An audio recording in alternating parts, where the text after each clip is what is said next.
Assalamualaikum warahmatullahi wabarakatuh. Innal hamdalillah nahmaduhu wa nasta'inuhu wa nastaghfiruh wa na'udzu billahi min syururi anfusina wa min sayyiati a'malina may yahdihillahu fala mudhillalah wa may yudlil fala hadiyalah. Asyhadu an la ilaha illallah wahdahu la syarikalah wa asyhadu anna sayyidana wa nabiyyana Muhammadan abduhu wa rasuluh la nabiyya ba'da. Allahumma salli wa sallim wa barik ala sayyidina wa maulana Muhammadin wa ala alihi wa ashabihi ajma'in, amma ba'du. Yang saya hormati dosen pengampu mata kuliah Ilmu Bayan wal Badi' Bapak Mamanzul Iman SAK MA, dan kepada seluruh teman-temanku seperjuangan thalabul ilmi yang saya banggakan.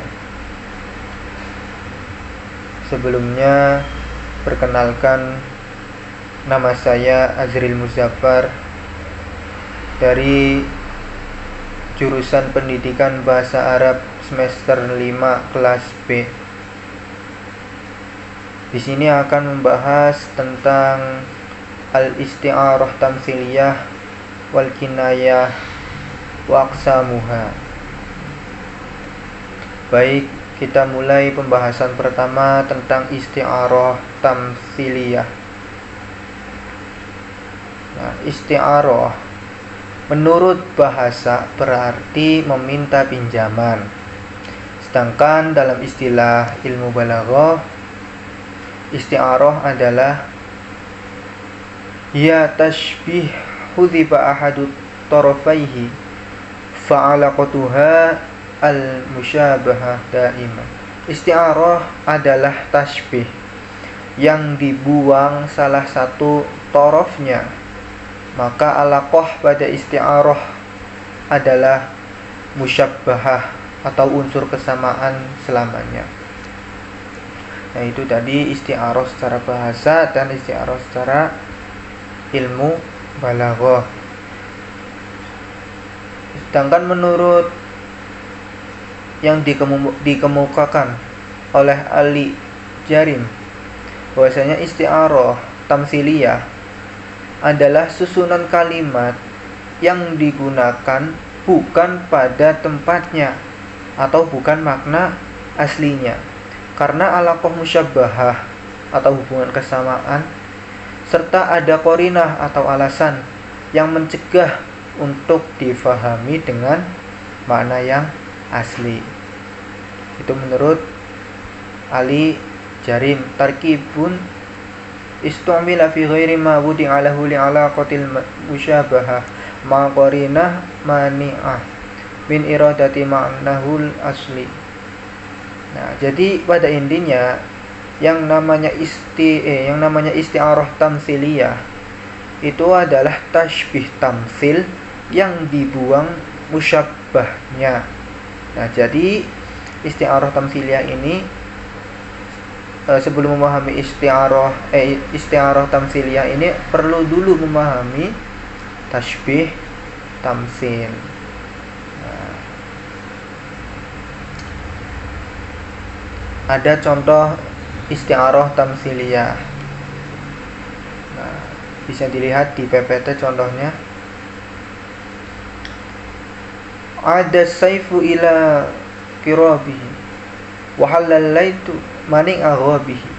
Pedang itu telah kembali ke sarungnya dan singa itu menempati sarangnya di hutan. Nah, ketika seorang laki-laki yang habis bekerja pulang ke negaranya, maka ia bukanlah pedang hakiki yang kembali ke sarungnya, dan bukan singa hakiki kembali ke sarangnya.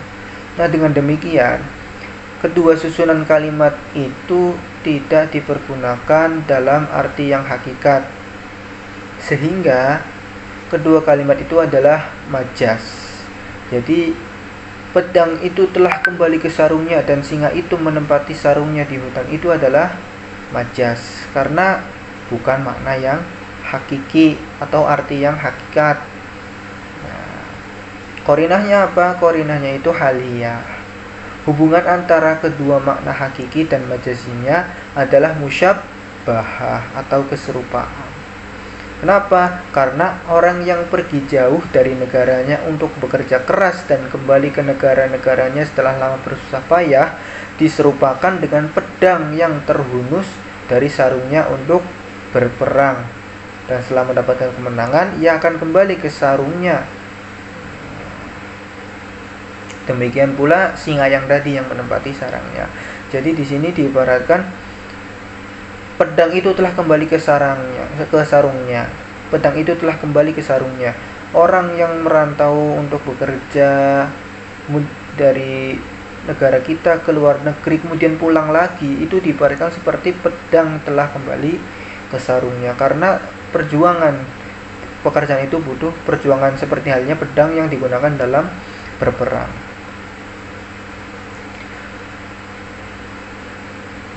Nah, kemudian ada pengertian kinayah. Selanjutnya ada kinayah. Secara bahasa, kinayah ini berasal dari lafaz kana yaknu atau kana yakni kinayatan, yang artinya kiasan atau sindiran.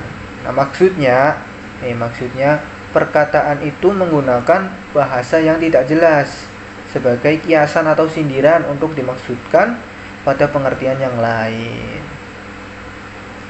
Nah, itu menurut bahasa. Sedangkan menurut istilah kinayah itu lafaz yang dimaksudkan pada selain makna aslinya sebagaimana telah dibuat untuknya, dengan bolehnya menghendaki makna asli karena tidak terdapat qarinah yang menghalanginya.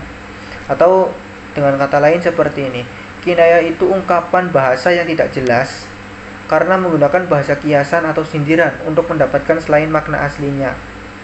Nah, melalui makna aslinya itu sendiri, karena tidak terdapat qorob yang menghalangi dimaksudkannya makna asli sebagai perantara. Nih, contohnya nih, supaya lebih gampang memahami kinayah. Ada contoh Muhammadun tawilun najat. Muhammad orang yang panjang sarung pedangnya. Nah, makna yang dimaksudkan itu adalah orang yang sangat berani. Muhammad ini orang yang sangat berani. Kenapa dimaksudkan sebagai orang yang sangat berani?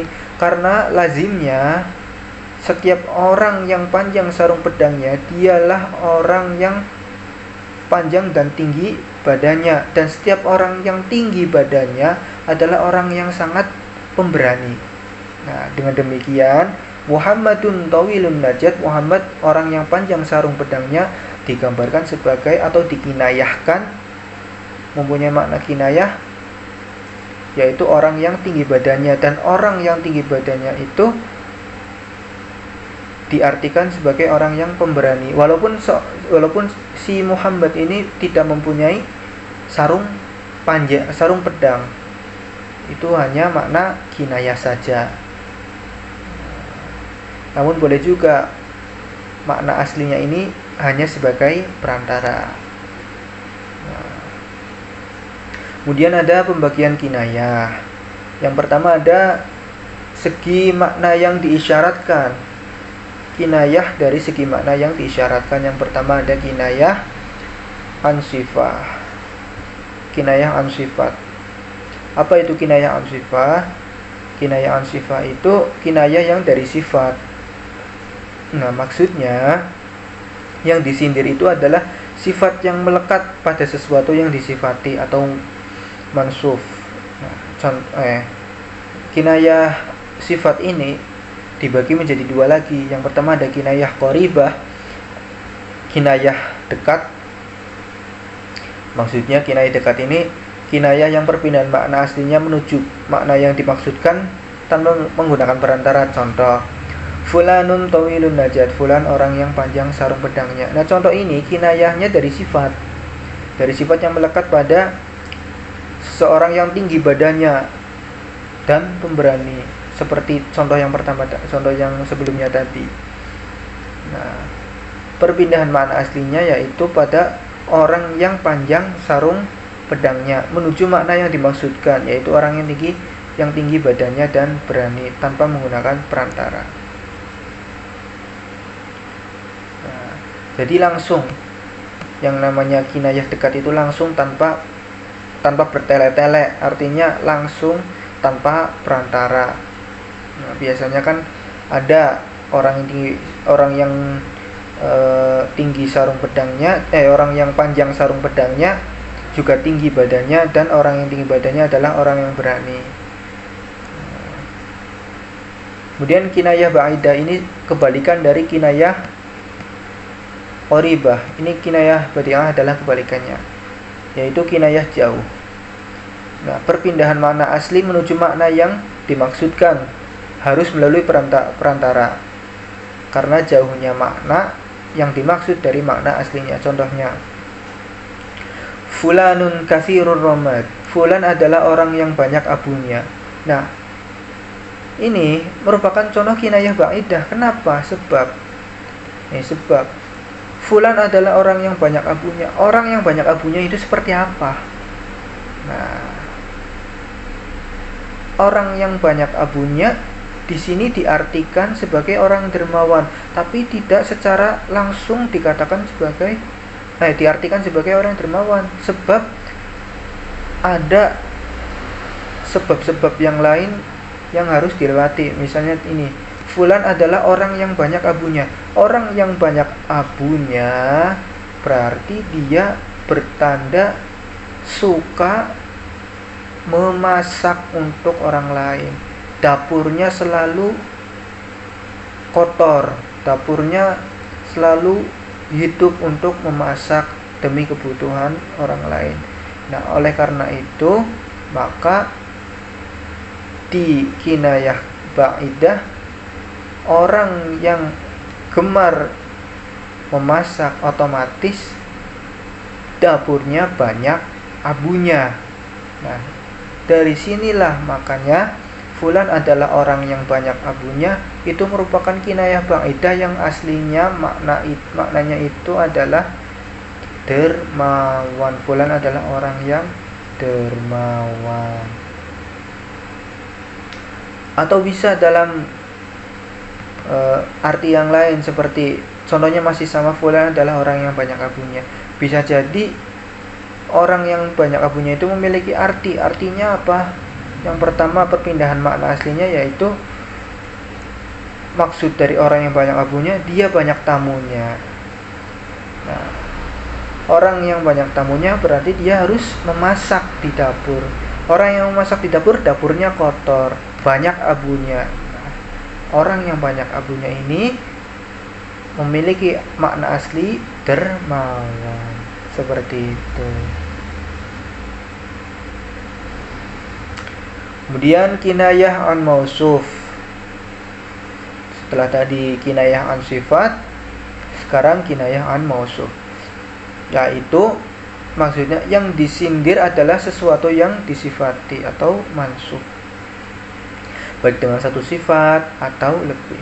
Dengan syarat sifat itu maka menjadi khusus pada mausufnya. Kenapa? Sebab supaya perpindahan makna itu mudah dimengerti. Contohnya, mautinul asrori, tempat rahasia. Nah, ini kinayah mausuf. Nah, apa itu tempat rahasia? Yaitu hati. Nah, perpindahan makna asli yaitu tempat beberapa rahasia menuju makna yang dimaksud, yaitu hati, yang tidak membutuhkan banyak perantara. Jadi langsung tempat rahasia ya berarti hati. Itu kinayah an mausuf.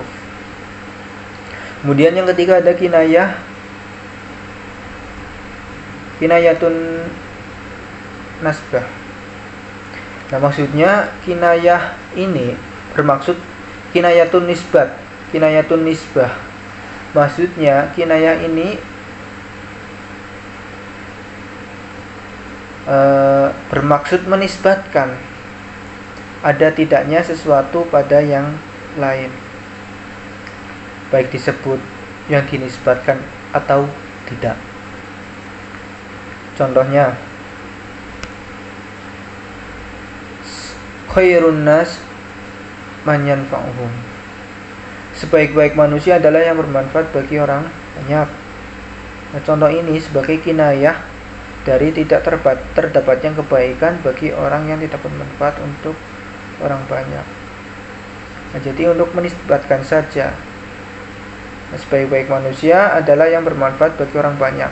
Nah, contoh ini kinayah dan tidak terdapat sebagai kinayah saja dari tidak terdapatnya kebaikan bagi orang yang tidak bermanfaat untuk orang banyak, seperti itu.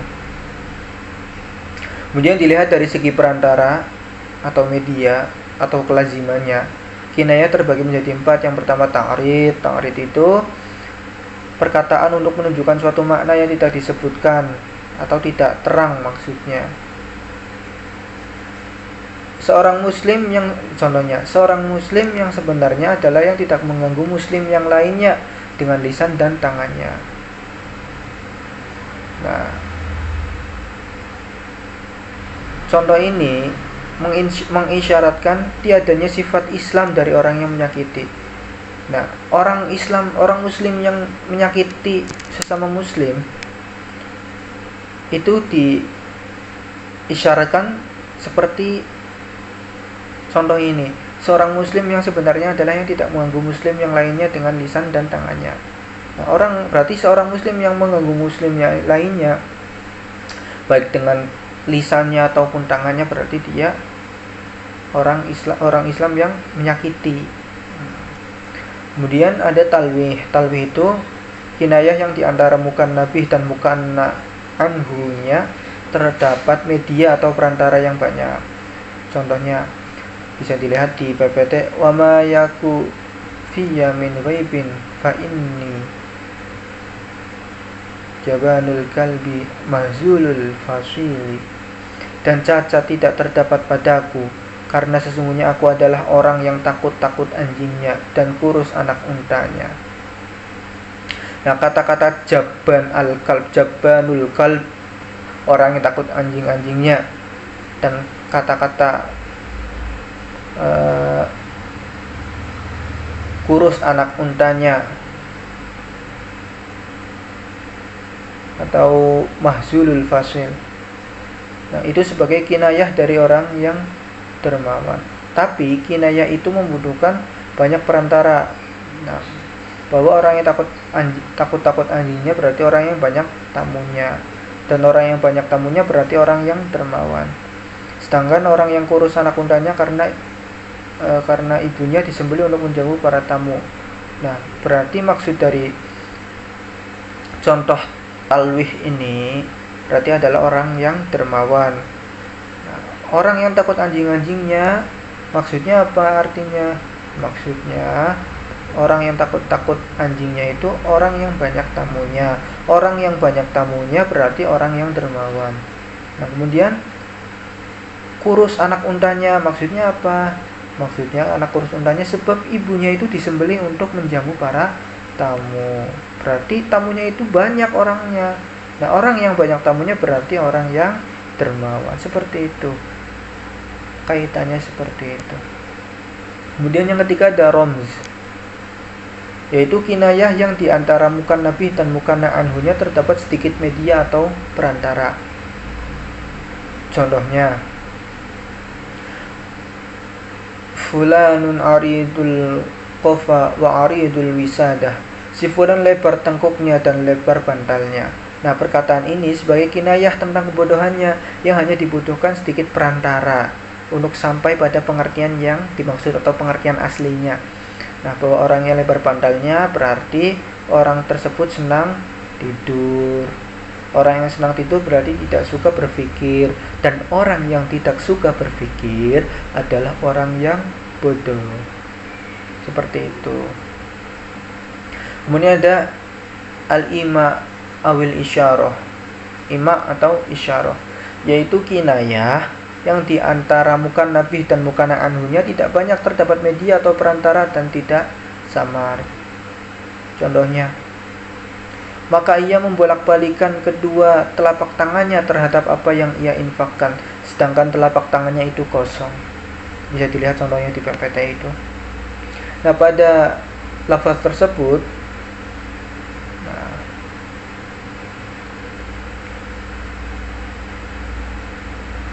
makna asal ungkapan yang dicetak tebal itu aslinya kan membolak-balikan maknanya.